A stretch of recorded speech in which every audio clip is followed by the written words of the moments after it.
Hello again. We are all of us aware that getting to see a doctor these days means ringing the surgery at 8 in the morning and then being told that you are number 92 in the queue. Even if you finally get through, you're likely to be cross-examined by a receptionist as though you're some sort of time waster and then offered a telephone consultation.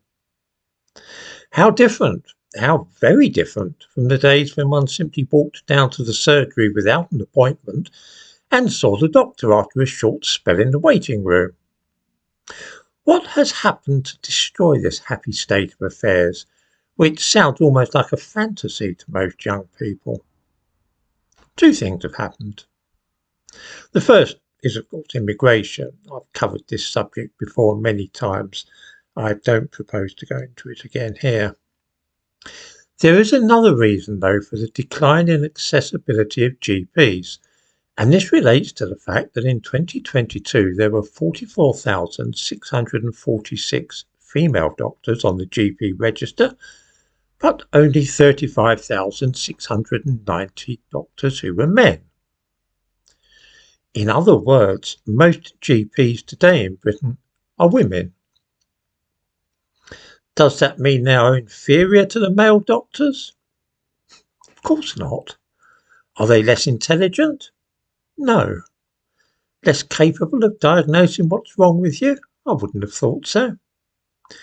The problem is that they are not at the surgery very often, and their desire only to work part-time has now spread to men as well. Originally, the idea of having half of all doctors being women seemed a good one. It was one of those cases of having a workforce which reflected the community it served. What could possibly be wrong with that?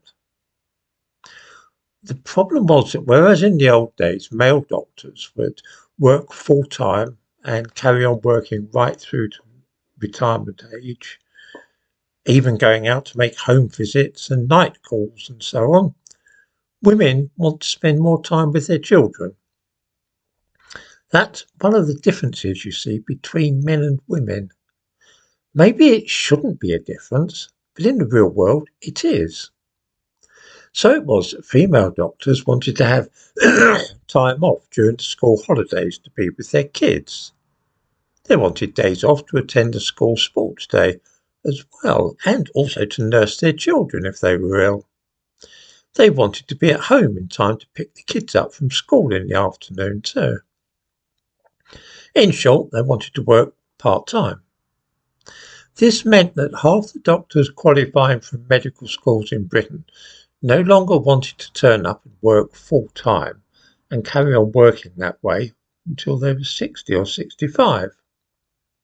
It changed the culture of general practice in this country, because with most families now consisting of a husband and wife who were both working, it was possible to be flexible about which one works the longest hours.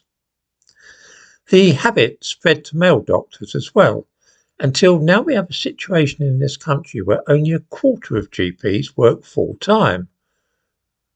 And some viewers might ask themselves about this, stop and think just for a moment. When they were young, they might well have come across doctors, elderly doctors, who were in their 60s or even their 70s and showed no signs of slowing down and retiring. These were all men, by the way. Now they might ask themselves when last they came across a doctor these days in his 50s or 60s. That's why all the doctors now are young. Then too, women do wish to retire early. They've got little desire to carry on working until they're in their 60s. It's for this reason that it's become increasingly difficult to get an appointment to see a doctor these days. It's also why so many doctors that you do see tend to be foreign. It's simply too expensive to train doctors at medical schools here, only for them to work part-time for a few years and then retire early. It's a lot cheaper just to hire in someone from Pakistan or Nigeria. And that's why you have trouble seeing your GP. A rather neat own goal for feminism, I fancy.